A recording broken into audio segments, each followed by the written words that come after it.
Hi everyone, Ben Francia again. So maraming salamat po para doon sa mga nanood ng mga initial videos namin. If you find our videos very useful, feel free to share it to your friends para they too can learn about permaculture. So for this video, sasagutin po natin yung question na what is permaculture? Ano ba talaga yung permaculture? Kasi if you Google it, ang daming definition, sobrang ecological yung definition, and parang ang hirap i-ground siya dun sa actual application ng permaculture, especially for farmers and landowners. So para mas maintindihan natin what is permaculture, let's take a step back and understand how did it start? Ano ba yung history ng permaculture? So the term permaculture actually was coined by two Australians by the name of Bill Mollison and David Holmgren. So these two Australians in the late 60s, they have observed how destructive traditional agriculture is. So nakita nila na kung gaano nakakasira sa kalikasan ang traditional na agrikultura. Kasi as an example, paano ba magtanim ang mga malalaking, let's say, farmers? Kadalasan, kapag may nabili silang isang piece of land, ki-clearing muna yan, kaingin. So, putol dito, putol doon, puno, lahat, clear everything. After that, i-spray yan ng herbicide para mamatay lahat ng damo. Pero pag namatay lahat ng damo, kasama pati yung mga living microbes, meaning mga bacteria, beneficial bacteria, and mga fungus na nando sa lupa, na kailangan ng lupa for it to stay healthy, patay din yun. Okay? So technically, pinapatay talaga yung lupa bago magsimula. After that, bubungkalin yung lupa, i-aararuhin or mechanized na tractor. And with that massive tillage, nare-release yung carbon dioxide or yung nagkakaroon ng carbon emission into the atmosphere. Again, that's bad for the environment, bad for the air, bad for the soil also, kasi yung carbon na yun dapat nasa lupa eh.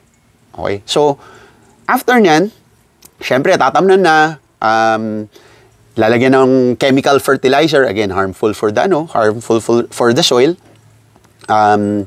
Para ma-maintain na hindi napepeste, sprayan na naman ng isang set of chemicals para pampatay ng mga insekto, ng mga kulisap, ng mga peste. So, parang ang nangyayari, ang traditional agriculture, kung titingnan mo closely, ang ginagawa niya, pinapatay nila yung mga gusto mabuhay, yung mga dapat mabuhay, at pinipilit nila mabuhay yung mga gusto mamatay. So it's a funny irony, pero irony still, it's so true. Okay? That's how destructive traditional agriculture is.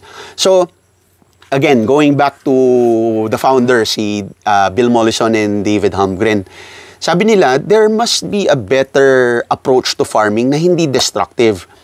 Namimit ng agriculture yung needs, yung objective of, let's say, providing for the food that's needed, but at the same time, hindi nakakasira sa kalikasan. And it was because of this realization that they coined the term permaculture. Permaculture from two words, permanent and agriculture. Permanent because it's sustainable, hindi nakakasira sa kalikasan, hindi nauubos ang natural resources, but at the same time, providing for the needs of the people. So, sa ganung pamamaraan na nagsimula ang permaculture. Then eventually, it evolved into a global movement. Yung applications niya went beyond just agriculture, nagkaroon ng ecological, social, of course, ecological applications. So, kung tatanungin niyo ako, with all those, with that history, how would I define permaculture? My personal definition of permaculture is an approach to managing living spaces. Okay, hindi ko sinabi na managing farms kasi ang application ng permaculture hindi lang just sa farming. It is applicable kung nasaan merong tao. Okay? So, permaculture is a systems design approach to designing and building and creating sustainable living spaces na ang binibuild natin is not just living spaces, ang kinikreate natin are sustainable ecosystems. Okay? So, for us to have a better understanding kung ano yung sustainable ecosystem, punta tayo sa kagubatan. Tingnan natin ang kagubatan at kung paano sustainable ang forest ecosystem. So, ang forest ecosystem, very diverse ang wildlife, both plants and animals. Walang pangangailangan na para magdilig, hindi mo kailangan mag-fertilize, healthy yung mga halaman. May peste once in a while pero hindi niya kumbaga inuubos lahat ng mga pananim katulad ng mga nangyayari sa mga traditional farms. Tapos yung mga ninuno natin, especially, nabuhay sila sa kagubatan, hindi sila nagtatanim, okay? Walang land, or walang agricultural management na ginagawa. Pero, sustainable, meaning nakukuha nila yung pangangailangan nila in terms of food, shelter, water, medicine. Okay? So, that's the kind of ecosystem that we are trying to emulate dito, especially dito, in my case, dito sa farm. Kumbaga, ini-imitate ko ang forest ecosystem and I'm trying to apply the patterns in the natural ecosystem in the farm to make it sustainable.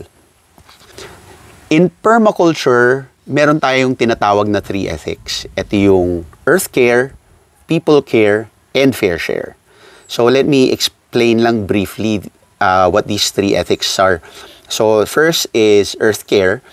So unang-una palagi ito kasi we make sure na lahat ng ng decisions natin in designing our permaculture site, lahat kailangan na-gear towards sa pangangalaga ng kalikasan. Hindi pwedeng meron tayong practice na kumbaga nakakasira o nagdi-deplete na natural resources natin. Number 2, people care. So, syempre, katulad ng agriculture, ang focus ng agriculture kasi is to provide for the food that's needed by the country, di ba? So, focus din ng agriculture, focus din ng permaculture yon.